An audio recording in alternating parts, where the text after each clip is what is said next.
Assalamualaikum warahmatullahi wabarakatuh.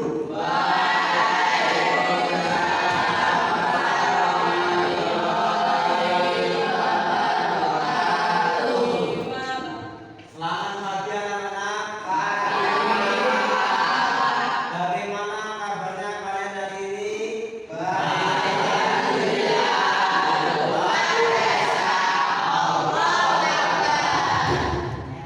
Semoga semuanya sehat dan siap belajar ya. Siap? Baik, sebelum kita mulai pembelajaran pada pagi hari ini, mari kita cek terlebih dahulu kehadiran siswa kelas 7. Yang pertama, Ade Julian Tarosid, Mirza Baki. Nah, tentunya anak-anak kita SPG dulu. Tepuk 1, tepuk 2, tepuk 3, tepuk 4, tepuk 5. Tepuk tangan kita semua. Anak-anak, siapa yang di sini pernah membaca panduan memasak seperti resep makanan? Siapa? Saya. Nah, oke. Atau mungkin petunjuk untuk memasang aplikasi di internet pernah?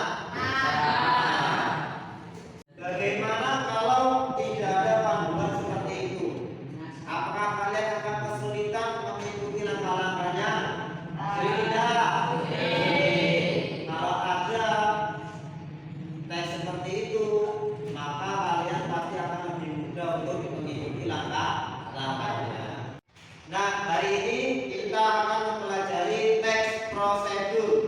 Teks ini sangat penting karena membantu kita untuk memahami cara melakukan atau membuat sesuatu dengan langkah-langkah yang sistematis. Contohnya adalah cara membuat teks seperti ini. Anak-anak, coba perhatikan. Di sini ada contoh teks prosedur, yaitu judulnya cara.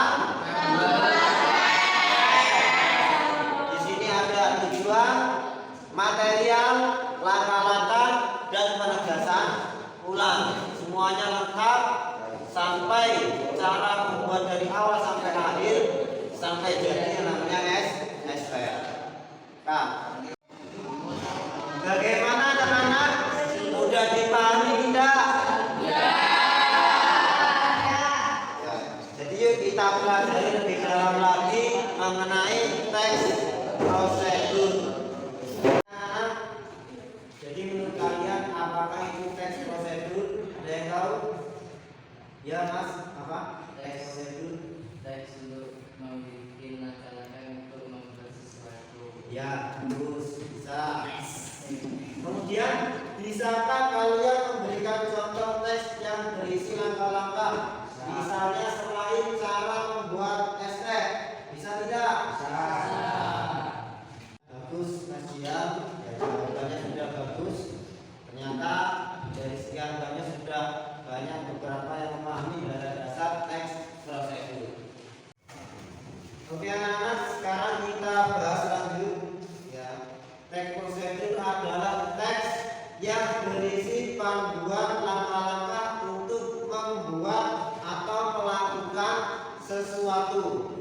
Ciri-cirinya adalah menggunakan bahasa yang jelas, langkah-langkahnya utuh, dan seringkali menyertakan bahan atau alat yang diperlukan. Oke anak-anak, sekarang kita pelajari lebih rinci ya mengenai teks prosedur. Yang pertama pengertian. Pengertian teks prosedur adalah teks berisi langkah-langkah suatu aktivitas atau kegiatan untuk menyelesaikan suatu pekerjaan. Jadi teks prosedur ini biasanya dibutuhkan sebagai panduan, panduan bagi seseorang dalam membuat atau untuk menyusun sesuatu. Kemudian yang selanjutnya adalah ciri-ciri teks prosedur. Di sini ada yang pertama menggunakan kalimat perintah, berarti kalimat imperatif. Menggunakan kalimat imperatif berarti contohnya seperti bereskanlah, ikuti, berlarilah, matikan, itu juga bisa. Kemudian yang kedua, ciri-ciri teks prosedur yaitu terdapat panduan langkah-langkah yang harus dilakukan. Apa saja langkah-langkahnya mulai dari awal sampai akhir, ini bisa dilakukan. Itu yang paling utama dalam teks prosedur, ada panduannya. Yang ketiga, menggunakan kata kerja aktif. Misalnya seperti ibu memasak soto atau yang lainnya. Kemudian yang keempat, menggunakan konjungsi kata penghubung. Misalnya dan, lalu, sehingga, selanjutnya, dan seterusnya.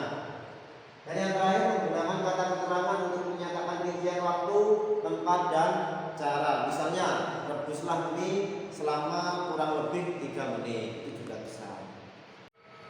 Kemudian kita akan mempelajari struktur teks prosedur, ada 4. Yang pertama, tujuan, material, langkah-langkah, dan penegasan ulang. Yang pertama, tujuan. Pada awal pembuatan teks prosedur, anak-anak, penulis memberikan penjelasan terkait tujuan dalam penyusunan teks prosedur ini. Hal ini juga bisa menginformasikan hasil akhir yang akan dicapai. Kemudian yang kedua, ada material. Material ini isinya adalah hal-hal apa saja yang perlu dipersiapkan, apa saja yang perlu dibutuhkan dalam pelaksanaan atau pembuatan suatu kegiatan. Biasanya ini berisi alat-alat dan bahan-bahan dibutuhkan dalam pelaksanaan kegiatan. Kemudian yang ketiga adalah langkah-langkah. Bagian ini akan menjelaskan tentang proses tahapan yang harus dilakukan demi mendapatkan hasil maksimal sesuai dengan tujuan dari teks prosedur. Langkah-langkah ini dibuat sesuai dengan urutannya. Selain itu, susunannya juga harus logis, sistematis, dan mudah dipahami oleh si pembaca. Kemudian yang keempat adalah penegasan ulang. Bagian terakhir ini menjelaskan tentang simpulan dari suatu prosedur yang telah dilakukan.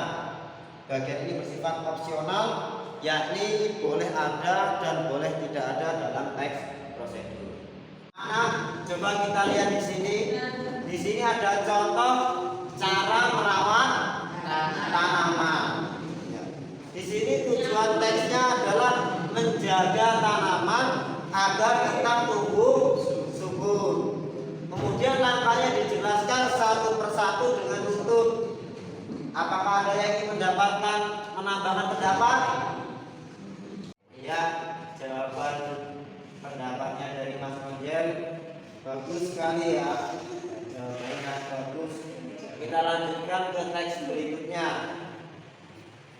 Oke anak-anak, sekarang saya akan membagi kalian ke beberapa kelompok. Setiap kelompok akan mendapatkan satu contoh teks prosedur yang berbeda. Kemudian tugas kalian adalah menganalisis teks tersebut, mencari tujuan, bahan, dan langkah-langkahnya. Setelah itu silakan presentasikan hasilnya di depan kelas.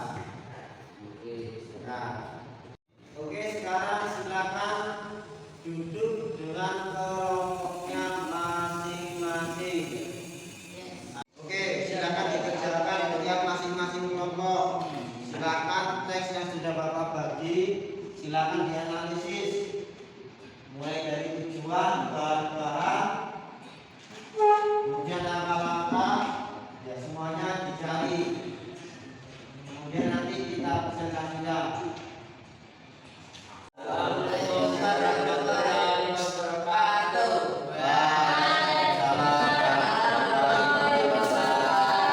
Di sini kami akan mempresentasikan kelompok kami cara membuat mie instan. Oke, tujuannya apa? Untuk menikmati mie instan yang lezat. Oke. Baik anak-anak, semua sudah presentasi untuk menganalisis teks prosedur dengan baik. Semuanya sudah presentasi dengan baik. Semuanya sudah bagus. Sama Bapak dikasih tepuk tangan. Kemudian untuk kedepannya tolong lebih ditingkatkan lagi perhatiannya dalam membuat teks prosedur, langkah-langkahnya lebih dilengkapi lagi.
Jangan lupa